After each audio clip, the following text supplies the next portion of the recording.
قرآن سوائی سبحان سوائی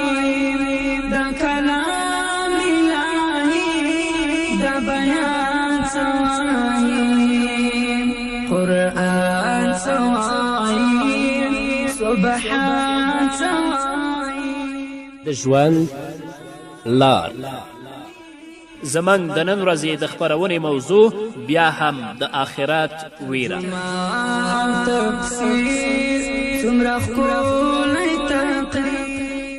بسم الله الرحمن الرحیم. الحمد لله رب العالمين حمد الشاكرين، الصلاة والسلام على سيد الأنبياء والمرسلين سيدنا ونبينا وشفيعنا ومولانا محمد وعلى آله وأصحابه الطيبين الطاهرين. قدرمن اوریدونکو د ژوند د لارې د خپرونې مینوالو، السلام علیکم ورحمة الله وبرکاته. ستاسو روغتیا او خوشحالي د پاک رب نه غواړم، په دې هیله چې د صحت او عافیت جامې پر تن ولرئ او خوشحالي مو په برخه وي. دا دی زه محمد یاسین فهیم د ژوند د لارې د خپرونې په وړاندې کولو کې ستاسو په خدمت کې یم. زموږ د نن ورځې د خپرونې موضوع بیا هم د آخرت ویره. درنو اوریدونکو، په تیرې خپرونه کې تاسو واوریدل چې حضرت ابابکر صدیق رضی الله تعالی عنه د ټولو نه زیات محمد رسول الله ته نږدې کس و، او په ټولو مسلمانانو کې بهتر او غوره هم ابابکر صدیق دی. هغه د آخرت او د الله نه څومره ویریږي،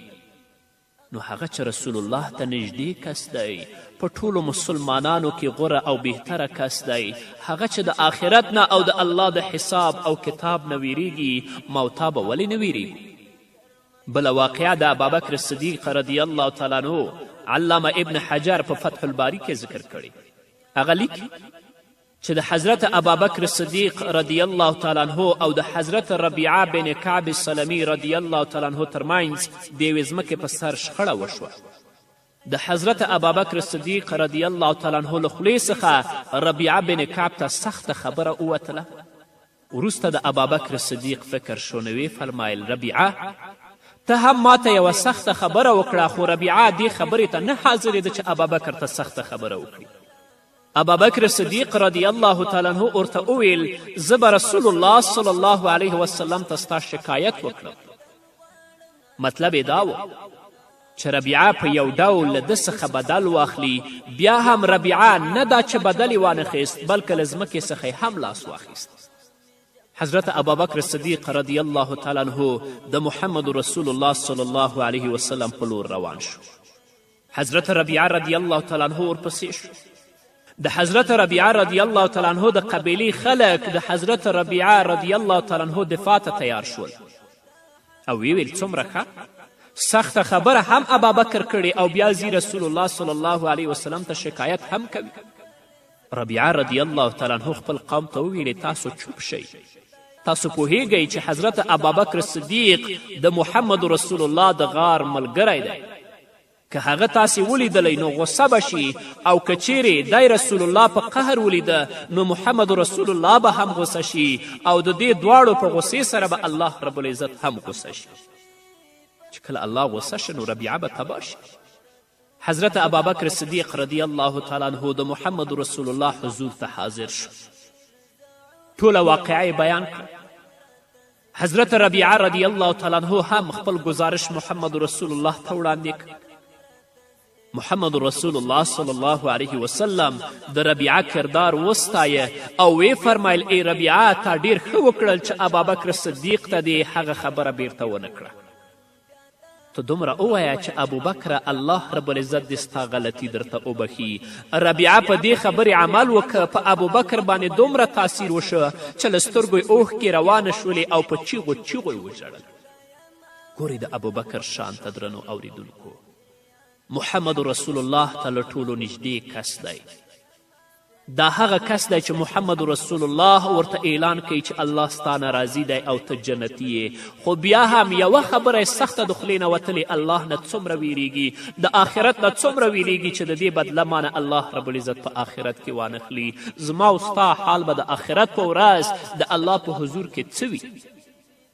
همدارنګه د بخاري حدیث دی، د حضرت ابابکر صدیق رضی الله تعالی عنه او د حضرت عمر رضی الله تعالی عنه ترمنځ په یوه خبره باندې بحث وشو. د حضرت ابابکر صدیق رضی الله تعالی عنه له مبارکې خولې څخه حضرت عمر رضی الله تعالی عنه ته یوه سخته خبره راووتله او په دې خبره باندې حضرت ابابکر صدیق رضی الله تعالی عنه سخت وشرمېده او له امیر المؤمنین حضرت عمر څخه یې بخښنه وغوښتله، خو عمر رضی الله تعالی عنه حضرت ابابکر صدیق ته بخښنه ونه کړه.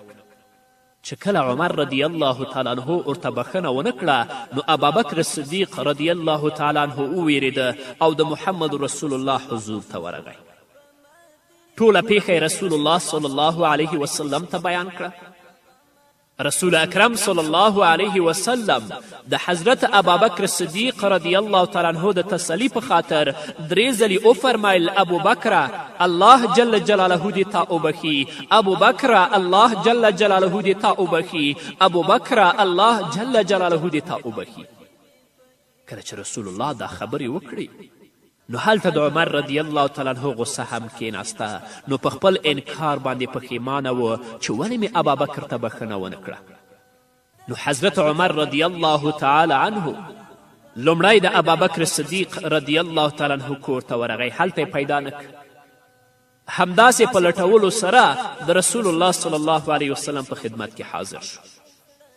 رسول الله صلی الله علیه وسلم چې کله امیر المؤمنین عمر فاروق ولیده نو مبارک مخې له قاره سور شو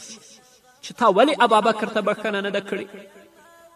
حضرت ابابکر صدیق رضی الله تعالی عنه چې کله د محمد رسول الله دا حالت ولیده نو په ګونډو کېناست او عرض یې وکړه یا رسول الله زه ظالم وم، زه ملامت وم، ابابکر ظالم و، عمر نه دی. ابوبکر ورته وایي په الله قسم ما زیاتی کړی و. په دې ډول د رسول الله صلی الله علیه وسلم غصه کمه شوه او وی فرمیل زه مبعوث شوم ټولو زه پرېښودم، خو ابابکر صدیق زما تصدیق وکړه او په ځان او مال زما مرسته وکړه، آیا ته ما له دې څخه خلاصوي؟ ګورې په محمد رسول الله باندې دومره ګران دی، په الله باندې ګران دی. محمد رسول الله ته نږدې کس دی، په ټولو انسانانو کې غوره او بهتره کس دی وروسته د انبیاو نه، خو بیا هم د الله د حساب نه او د الله رب العزت د عذاب نه څومره سخت ویریږي، د آخرت نه څومره ویریږي. راځي د محمد رسول الله صلی الله علیه وسلم حضور ته تر څو عمر رضی الله تعالی عنه په ژوند کې هغه ته بخښنه وکړي. زموږ او تاسو به په آخرت کې څه حال؟ د اصحابو کرامو دا حق خوښونه او انصاف په آخرت باندې پوخ ایمان او په جزا او سزا باندې د پوره باور نتیجه وه. آیا د الله رب العزت څخه د بیزارو او آخرت هیرونکو خلکو دومره لوړ او پاک کردار په برخه کیدلی شي؟ هیڅکله نه. حضرت ابوبکر صدیق رضی الله تعالی عنه یوازې خپله د آخرت د فکر مجسمه نمونه نه و، بلکې نورو ته هم له آخرت څخه د ویرې او د نیک ژوند تیرولو تعلیم ورکوه. یوه ورځ ابابکر صدیق رضی الله تعالی عنه په خپل تقریر کې وفرمیل ای د الله رب العزت بندگانو، تاسې په دې هم پوه شئ چې الله ستاسې ځانونه د خپل حق په بدل کې ګرو کړي دي او له تاسې څخه یې کلکه ژمنه اخیستې ده او د دې لږ او فاني کیدونکي دنیوي ژوند په بدل کې تلپاتې اخروي ژوند در بخلی، او دا د الله رب العزت کتاب چې ستاسې په منځ کې دی د دې معجزې هیڅکله پای نه لري او ختمېدونکي نه دي او د دې روښنایي هیڅکله نه مړه کیږي. نو بیا د الله په ارشاداتو باور ولرئ او له دې کتاب څخه ګټه واخلئ. الله رب العزت تاسې د خپل عبادت لپاره پیدا کړي او پر تاسې 2 لویې کاتبینې یعنی لیکوالانې مقررې کړي دي. هغوی په ټولو هغو شیانو پوهیږي چې تاسې کوئ. که په تاسې کې قوت او طاقت وي نو خپل وخت د الله په کارونو کې ولګوئ او دا ځواک او طاقت د الله رب العزت په توفیق لاسته راځي. د حضرت ابابکر صدیق رضی الله تعالی عنه د ژوند وروستۍ شیبې وې کله چې حضرت عمر رضی الله تعالی عنه د خپل په ځای خلیفه ونوموه نو هغه ته نصیحت کوي چې د هغه نصیحت له هرې جملې څخه د آخرت فکر ښکاري چې د هغې څو جملې به زه تاسو ته وړاندې کړم ابوبکر عمر ته وایي عمره د الله رب العزت هغه حق چې په شپې پورې اړه لري هغه د ورځې نه قبلوي او د الله رب العزت هغه حق چې په ورځې پورې اړه لري د شپې نه قبلوي د هر کار کول په خپل وخت باندې ضروري دي او الله تعالی تر هغه وخته پورې نفل نه قبلوي تر څو چې فرض ادا نه کړي عمره آیا ته فکر نه کوې چې په دنیا کې په حقیقت کې د هغه چا د تلې پله درنه وي چې د حق د پیروي له امله په آخرت کې درنه وي هغه چې حق پکې وي او ای عمره آیا ته نه پوهیږې چې د قیامت په ورځ چې د کومو خلکو تله سپکه شي د هغوی د باطل د متابعت له امله سپکوي او حقیقت دا دی چې د میزان په هغې تله کې چې له باطل څخه پرته بل څه نه وي هغه باید چې سپکوي ای عمره آیا ته نه ګورې چې الله رب العزت چیرته هم د دوزخیانو ذکر کړی د هغوی د بدو اعمالو سره یو ځای ذکر کړی دی له دې امله کله چې ته هغوی یاد کړې نو داسې به وایې هیله ده چې زه به له هغوی څخه نه یم په همدې ډول چیرته چې الله رب العزت د جنتیانو ذکر کړی ورسره یې د هغوی د نیکو عملونو ذکر هم کړی که چیرې له هغوی څخه کوم بد عمل سر ووهي نو الله رب العزت د هغوی د نیکو عملونو په خاطر له هغه څخه تیریږي که ته چیرته جنتیان یاد کړې نو ووایه چې زما عملونه د هغوی په اندازه کله دي او که ته زما وصیت په یاد ولرې نو تا ته به مرګ له هر غایب او حاضر څخه ډیر ګران او عزیز وي مرګ راځي او ته داسې نه یې چې مرګ عاجز او کمزوری کړی شي خامخا مرګ در باندې راځي کله چې ابوبکر صدیق رضی الله تعالی عنه د مسلمانانو له معاملاتو څخه وزګار شه نو د خپل کور منتظم یې را وغوښت او پوښتنه یې وکړه ته زما د کور منتظم وې زما او ستا حساب څنګه دی هغه منتظم ځواب ورکړه زما 25 درهمه په تا باندې دي ما هغه تا ته در بخښلي دي ابوبکر صدیق ورته وفرمیل چوپ شه زما د آخرت سامان په پور مه درنوه هغه منتظم چې دا خبره واورېدله په ژړا شو د محمد رسول الله خلیفه ورته وویلې د ژړا او ویرې اړتیا نشته له صبر څخه کار واخله زه هیله لرم چې زه هغه ځای ته روان یم ما ته له دنیا څخه ډیر ښه او تلپاتې دی وروسته له دې څخه حضرت عایشه رضی الله تعالی عنها را وغوښتله او هدایت یې ورکه چې هغه منتظم ته 25 درهمه ورکړي اوس تاسې لږ دې ته پام وکړئ چې د محمد رسول الله جلیل قدر خلیفه او د اسلامي حکومت تر ټولو لوی رهبر چې د خپل رب او غوره آقا چې دی خلیفه و حضور ته په څه ډول کفن کې حاضریږي ابوبکر صدیق خپل لور ام المؤمنین عایشه صدیقه رضی الله تعالی عنها را وغوښتله او پوښتنه یې ورځینې وکړه چې نبی کریم صلی الله علیه وسلم ته د څو ټوټو څخه کفن ورکړی شوی و ام المؤمنین حضرت عایشه رضی الله تعالی عنه ځواب ورکوي د 3 ټوټو نه د ابابکر صدیق رضی الله تعالی عنه په ځان کې 2 شلیدلې او زړې جامې وې ویې فرمایل 2 جامې موجودې دي او درېیمه له بازار څخه را وغواړئ ام المؤمنین حضرت عایشه رضی الله تعالی عنها عرض وکړه پلار جانه موږ 3 واړه جامې نوې اخیستلی شو 3 واړه نوې به د بازار نه را وغواړو ابوبکر وفرمیل لور جانې د مړو څخه ژوندي د نوو جامو ډیر مستحق دي د وینو او د زوو لپاره همدا جامې ښې دي قبر د آخرت لومړی منزل دی د حضرت ابابکر صدیق رضی الله تعالی عنه په آخرت باندې ایمان دومره قوي ژوندی او تازه و چې د آخرت د منزل احوال او کیفیت د ده په سترګو او نظر کې تل موجود و دا د الله خاص بنده و محمد رسول الله ته نږدې کس و وروسته د انبیاو نه په ټولو انسانانو کې غوره کس و دومره د الله نه او د آخرت نه ویریږي ما ته چې ټول ژوند په ګناه کې تیروو په فساد کې تیروو که د الله نه ونه یریږو د آخرت نه ونه یریږو الله به بیا تباه الله رب العزت دې موږ او تاسو ته د نیکو اعمالو توفیق راکړي تر څو د آخرت ویره زموږ او ستاسو په زړونو کې ځای ونیسي او هغه سخته ورځ الله رب العزت په موږ او تاسو باندې اسانه کړي په همدې هیله درنو اوریدونکو نور به واورو خو د یوې دمې نه وروسته د خوږ زړونو طبیب هر مؤمن ته قریب د خوږ زړونو طبیب هر مؤمن ته قریب د خوږ زړونو طبیب هر مومن ته قریب د خوږ زړونو طبیب هر مومن ته قریب اریانا کې زموږ ستر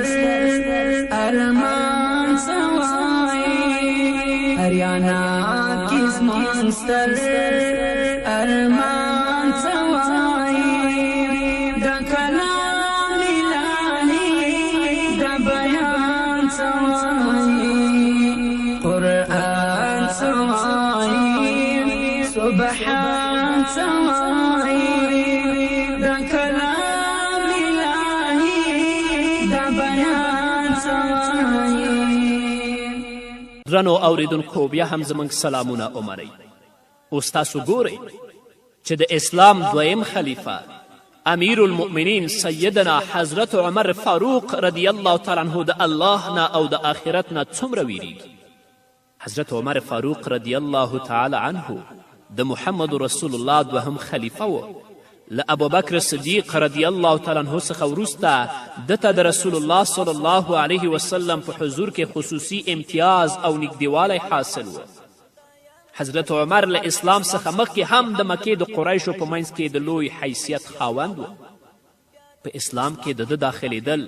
په داسې دبدبه او شوکت سره و چې د اسلام شمه روښانه او مسکی شوه او بیت الله په ځلیدو شو. د مکې غرونه د لومړي ځل لپاره د الله اکبر زړه تازونکې ناره واورېدله چې د نبوت په دربار کې د عمر فاروق رضی الله تعالی عنه د اسلام قبلولو په خوښي کې پورته شوه. له حق سره د عمر فاروق رضی الله تعالی عنه مینه او له باطل سره دښمني د خلکو لپاره یو مثال و. ځکه د فاروق اعظم په لقب سره یادېده. حضرت عمر فاروق د وحی د ترجمان له خولې څخه د جنت زیری موندلی و. د حضرت ابابکر صدیق رضی الله تعالی عنه د خلافت په دوره کې چې په شام او فارس کې د کومو جګړو او جهاد سلسله شروع شوې وه د فاروقي خلافت په دوران کې نوره هم پراخه او پیاوړې شوه او د اسلامي فتوحاتو سلسله له مخکې څخه ډیره زیاته شوه تر دې چې په شام او مصر کې د رومي شهنشاهي څراغ مړ شو او د فارس شهنشاهي د دنیا له جغرافیې څخه محوه او نابوده شوه. له دومره لوړواړي وقار او شان و شوکت سره سره حضرت فاروق اعظم رضی الله تعالی عنه له الله رب العزت څخه بې اندازې ویریدونکی و د آخرت څخه بې اندازې ویریدونکی و. د حضرت عمر ټول ژوند د الله رب العزت څخه د ویرې د هغه د رضا لاسته راوړلو او له آخرت څخه د ویرې عملي نمونه وه. عمر فاروق ټوله شپه په خشوع او خضوع سره لمونځ کاوه. کله به چې سهار شو نو خپله کورنۍ به یې ویښه کړه او دا آیت به یې تلاوت که وامر اهلک بالصلاة واصطبر علیها. خپلې کورنۍ ته د لمانځه توصیه وکړه او په خپله هم د هغه پابنده اوسه. نو خپله خو د مانځه پابند و نو خپلې کورنۍ ته هم د مانځه توصیه کوله. عمر فاروق به په لمونځ کې داسې آیتونه تلاوت کول چې په هغو کې به د قیامت ذکر او د الله رب العزت عظمت او جلال بیان شوی و او دومره تاثیر به یې ورباندې وکړه چې په ژړا به سلګۍ ورڅخه جوړې شوې. امام حسین رضی الله تعالی عنه وایي یو ځلې امیر المؤمنین عمر فاروق رضی الله تعالی عنه لمونځ کاوه. کله چې دې آیت ته ورسېده ان عذاب ربک لواقع ما له من دافع، ستا د رب عذاب ارومرو واقع کیدونکی دی چې د هغه څوک دفع کوونکی نشته. نو چې کله دا آیت ولسته دومره یې وجړل چې سترګې وپړسېدې. بیا هم امیر المؤمنین عمر فاروق رضی الله تعالی عنه یو ځلې د تکویر د صورت تلاوت کوه. کله چې دې آیت ته ورسېده واذا الصحف نشرت، کله چې عملنامې پرانستل شي بېهوشه شه او وولیده او تر څو ورځو پورې حال داسې و چې خلک به د امیر المؤمنین عمر فاروق رضی الله تعالی عنه پوښتنې ته راتلل. همدا ډول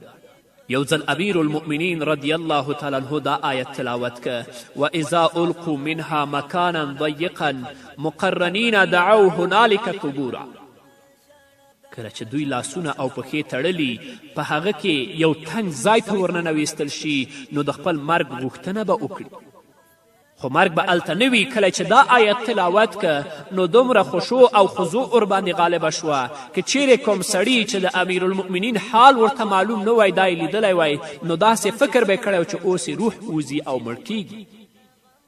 ګورئ د ابابکر صدیق رضی الله تعالی عنه نه وروسته محمد رسول الله ته نږدې کس امیر المؤمنین عمر فاروق رضی الله تعالی عنه دی او دا هغه کس دی چې د ده په اسلام راوړلو سره د تکبیر نارې د مکې غرونه وخوځول او دا هغه کس دی چې محمد رسول الله ورته د ده په ژوند کې د جنت زیری ورکړی خو بیا هم د الله نه او د آخرت نه څومره ویریږي. یوه ورځ امیر المؤمنین رضی الله تعالی عنه د یو کور تر څنګ تیریده. د کور خاوند په کور کې په لمانځه کې د تور صورت تلاوت کوه. کله چې دې آیت ته ورسېده ان عذاب ربک لواقع، نو حضرت عمر رضی الله تعالی عنه له خپلې سورلي څخه راکوز شه کېناست، دیوال ته یې ډډه ولګوله او تر ډیره ناست و. وروسته بیا کور ته ولاړه او تر یوې میاشتې پورې ناروغه وه. خلک به ورته راتلل خو هیڅوک به په مرض باندې نه پوهېدل. د هغه په زړه کې د الله ویره پرته وه، د هغه په زړه کې د آخرت ویره پرته وه.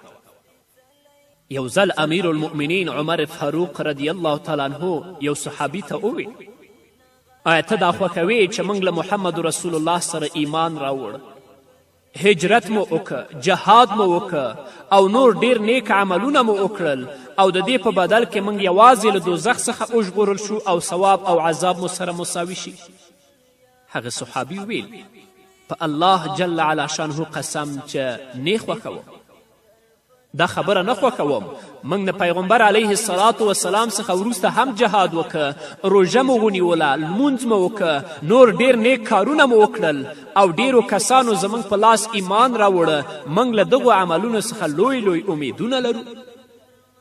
حضرت عمر فاروق رضی الله تعالی عنه وفرمیل په هغه ذات مې د قسم وي چې زما روح یې په ولکه کې دی، ما ته خو دا غنیمت ښکاري چې د هغو په بدل کې له الهي عذاب څخه وژغورل شوم، نیکي او بدي مې سره برابره شي.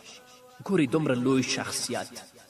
محمد رسول الله صلی الله علیه وسلم ته نږدې کس چې د خپل ټول عمر په جهاد کې او په نیکو عملونو کې او د محمد رسول الله په ملګرتیا کې تیر کړی، بیا هم دا وایي چې الله رب العزت مې د خپل عذاب نه وژغوري، نیکي او بدي مې سره برابره شي، زه په دې باندې خوشحاله یم. نو درنو اوریدونکو، مسلمانانو ورونو او خویندو، تر اوسه مو چې هر بد کار کړی دی، راځئ دا همدا اوس چې زما خبرې اورئ د تضرع او د عاجزي لاسونه خپل رب ته پورته کړئ، د خپلو ګناهونو بخښنه د خپل رب نه وغواړئ. امید شته چې الله رب العزت موږ او تاسو ته بخښنه وکړي. او که خدای مکړه ژوند مو همداسو په غفلت کې تیریږي، که بې نمازه و بیا هم بې نمازه، که په حرام او په سود و په رشوت اخته و بیا هم همداسې ژوند تیروو، نو مرګ به راباندې راشي، د الله حضور ته به درېږو، بیا به د الله په حضور کې موږ او تاسو هیڅ کم ځواب نه لرو. او هلته الله وایي فمن یعمل مثقال ذرة خیرا یره ومن یعمل مثقال ذرة شرا یره. که د ذره نیکي کړې وي هلته به اینې، او که ذره بدي دې کړي هلته به وینې. الله رب العزت به در سره حساب کوي. الله رب العزت دې موږ او تاسو ټولو ته د نیکو اعمالو توفیق راکړي تر څو رب العزت زموږ او تاسو نه راضي شي. په همدې هیله درنو اوریدونکو، دا وه زموږ د نن ورځې خپرونه چې ستاسو درانه حضور ته وړاندې شوه. تر بلې خپرونې پورې چې زه بیا هم ستاسو درانه حضور ته راځم، تاسو ټول په لوی الله سپارم. پاتې ژوند مو نیکمرغه، ښاد، بریالي او کامیاب اوسئ. د قرآن خپرونه هر مؤمن ته ګټونه، د قرآن خپرونه هر مؤمن ته ګټونه، د قرآن خپرونه هر مؤمن ته ګټونه، د قرآن خپرونه هر مؤمن ته ګټونه. حنفي دیوبندي او افغان سوای، حنفي دیوبندي او افغان سوای، دا کلام الهی دا بیان سوای، قرآن سوای، سبحان سوای، دا کلام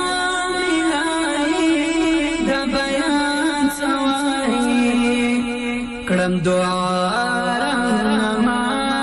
تل دې وي د ښکلا، کړم دعا رحمه تل دې وي د ښکلا، کړم دعا رحمه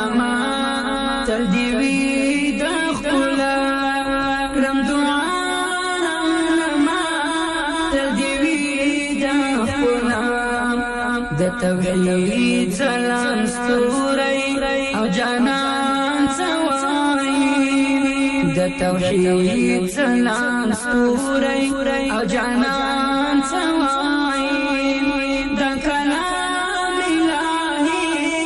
د بیان سوای قرآن سوای سبحان سوای د کلام الهی د بیان سوای